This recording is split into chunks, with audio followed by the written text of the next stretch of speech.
Hello everyone, and welcome to Atheist Ask You Answer, spot where I get to ask you all genuinely honest religious questions in hopes that atheist, theist, anyone in the middle will jump on and add to the conversation constructively. Now, before I even mention what this edition is about, I want to put this out front. We speak with respect. We speak with kindness. This is a loving, considerate page.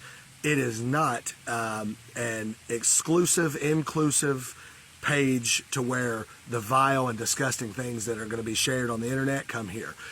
There's 80,000 pages where believers and atheists can be ugly and mean to each other. This is not one of those. Go find one of those. So with today's subject being what it is, I preface it with that because I'm saying now, don't be ugly. Let's talk constructively. So the Bible, as I read, in Genesis 19, speaks of Sodom and Gomorrah.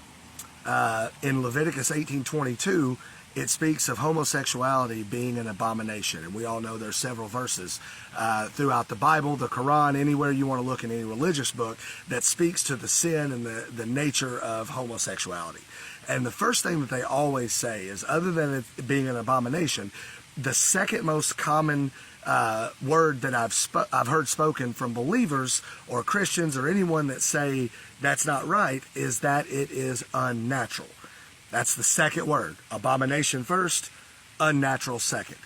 So I want to speak to that, okay? And I want to speak to the unnatural state of homosexuality, okay? So before I get there, when I bring up Genesis and the story of Sodom and Gomorrah, there are cases in the Bible to where there's homosexual acts or innuendos from people like angels in Genesis 19. And if you read the story of Sodom and Gomorrah, when the angels showed up and Lot gave them dinner and they went off into the city and came back and were surrounding the house, disguised as humans, the angels were. They weren't angels, they were disguised as humans. They told Lot to bring all the men that had been there tonight out so that they could essentially rape and have sex with them. The book of Judges tries to discuss in a way that they didn't mean sex, but in most every version of the Bible that we have, it literally says the word sex or pretty much implies it so explicitly that you can't deny it. So Leviticus says it's an abomination. Christians say it's unnatural. They say it's sin, and they say that the only reason that humans do that is because of the sin of man that's embedded on us. So I want to read this really quickly. The definition of natural means existing in or caused by nature.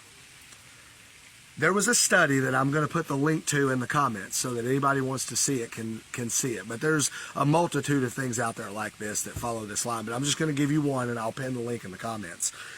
There was a study that they did on sheep and rams, and 8% of the rams not only had homosexual tendencies, but exhibited them and were found to even prefer other rams when females were available.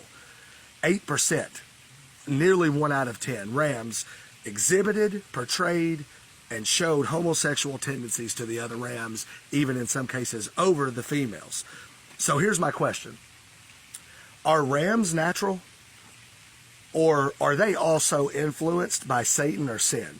Meaning, if it's unnatural, if it's an abomination, how is it found in nature outside of humans? So, be nice, be kind, only love here. I'm dying to know your input. I'm waiting.